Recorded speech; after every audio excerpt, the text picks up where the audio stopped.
بسم اللہ الرحمن الرحیم۔ جب کوئی عالم دین غلط کام کرے، خلاف سنت کام کرے، تو اس وقت ہم کیا کریں گے؟ کیا کرنا چاہیے ہمیں؟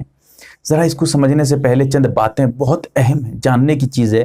مسلم شریف میں جلد نمبر 2 صفحہ نمبر 322 پر ایک روایت موجود ہے۔ اللہ کے رسول صلی اللہ علیہ وسلم نے صحابہ سے پوچھا کہ کیا تم جانتے ہو غیبت کیا ہے؟ صحابہ نے کہا کہ یا رسول اللہ آپ ہی زیادہ جانتے ہیں، آپ بتائیے۔ تو پھر اللہ کے رسول نے فرمایا کہ بھائی کے اس بات کو ذکر کرنا جو اسے ناپسند ہے۔ پھر اس کے بعد صحابہ نے پوچھا کہ یا رسول اللہ اگر واقعی میں اس کے اندر وہ بات موجود ہے؟ تو پھر اللہ کے رسول نے فرمایا کہ یہی تو غیبت ہے، یہی تو غیبت ہے۔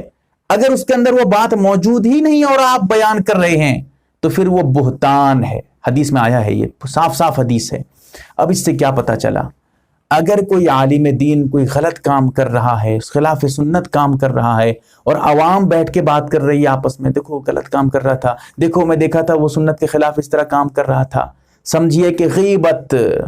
اور غیبت جب یہ غیبت میں داخل ہے، سمجھیے کہ آپ کے اعمال کا کیا انجام ہوتا ہوگا۔ غیبت گناہ کبیرہ ہے، اور جس کی غیبت کر رہے ہیں جب اسی سے معافی مانگیے، اسی سے کہیے کہ معاف کر دے، تیری غیبت کیا ہوا تھا۔ تو غیبت بہت بڑا گناہ ہے، شریعت میں حرام ہے، گناہ کبیرہ ہے، لیکن لوگ آج کتنے ہلکے میں لیتے ہیں۔ جب کہا جاتا ہے وہی بات بیان کرتے ہیں کہ ارے اس کے اندر تو یہ برائی موجود ہے، بیان کر دیا تو کیا ہو گیا؟ بھائی تبھی تو غیبت ہے یہ، جب اس کے اندر برائی ہے۔ اسی لیے کبھی کسی کے بارے میں برا مت کہیے۔ کوئی اگر غلط کام کر رہا ہے، وہاں اس کی ضرورت نہیں ہے بتانے کی، آپ اس کو غلط کام کو بتا کر اس کو بدنام کر رہے ہیں، اس کی غلطی کو، اس کے غلط کام کو آپ کھول رہے ہیں، سمجھیے کہ غیبت کر رہے ہیں آپ۔ بڑا خطرناک ہے۔ کچھ ایسی بھی باتیں موجود ہیں کتابوں میں جن سے پتہ چلتا ہے کہ اگر آپ غیبت کریں گے تو آپ کا جو اس دن کا ثواب ہوگا، سارا ثواب اس کے پاس پہنچ جائے گا جس کی غیبت آپ کر رہے ہیں۔ تو اسی لیے غیبت سے اپنے آپ کو بچانے کی کوشش کریے۔ ہاں جہاں ضرورت ہے، مثال کے طور پہ کوئی آدمی پلاننگ کر رہا ہے چوری کرنے کا، آپ جا کے لوگوں کو بتا دیتے ہیں بھائی دیکھو یہاں پر چوری کرنے کا پلاننگ ہو رہا ہے، پہلے سے تیار ہو جاؤ، کوئی دقت نہیں، آپ بیان کر سکتے ہیں۔ جہاں ضرورت ہے، سخت ضرورت ہے، نہ بتائیں گے تو نقصان ہو سکتا ہے، وہاں پر آپ بتا سکتے ہیں۔ غیبت وہاں پر اب یہ غیبت نہیں ہے، یہاں اجازت ہے، کوئی دقت نہیں۔ لیکن بلا ضرورت میں نے جیسے بتایا ابھی آپ کو، وہ تو حرام ہے۔ اب عالم اگر غلط کام کر رہا ہے، اصلاح کیسے کریں گے؟ اس کا طریقہ یہ ہے کہ آپ جا کر ان سے پوچھ لیجئے وہی مسئلہ۔ مثال کے طور پہ آپ نے دیکھا کہ کوئی امام صاحب ہیں، کوئی عالم صاحب ہیں، وہ کھڑے ہو کے پیشاب کرتے ہیں۔ اب اگر لوگوں کے سامنے آپ جا کے بیان کریں گے میں نے دیکھا کھڑے ہو کے پیشاب کرتا تھا، دیکھو وہ اتنا بڑا عالم ہو کے، تو غیبت ہے، تو آپ گنہگار ہوں گے، وہ تو ہے ہی، آپ کی پکڑ ہوگی، زبردست پکڑ ہوگی قیامت میں۔ تو لیکن اصلاح کیسے کریں گے اس عالم کی؟ اب برائی مت کریے گا، اس کے لیے کیا کرنا ہے آپ کو؟ اب انہی عالم سے جا کے آپ پوچھئے کہ مفتی صاحب، مولانا صاحب، کھڑے ہو کے پیشاب کرنا کیسا ہے؟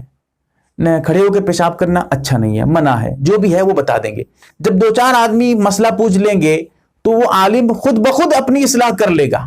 ضرورت ہے اس کی۔ اگر وہ واقعی میں صحیح عالم ہے تو ایک مرتبہ میں بھی مسئلہ پوچھنے سے وہ اپنے آپ کو سنبھال لے گا کہ نہیں بھائی کھڑے ہو کے پیشاب نہیں کروں گا۔ لوگ تنقید کرنے لگتے ہیں، لوگ میری دیکھنے لگتے ہیں مجھے، میں کیا کرتا ہوں نہیں کرتا ہوں، خود اپنی اصلاح کر لے گا۔ اصلاح کرنے کا سب سے بڑا طریقہ یہی ہے کہ آپ اسی سے جا کے سوال کر لیجئے، وہی سوال۔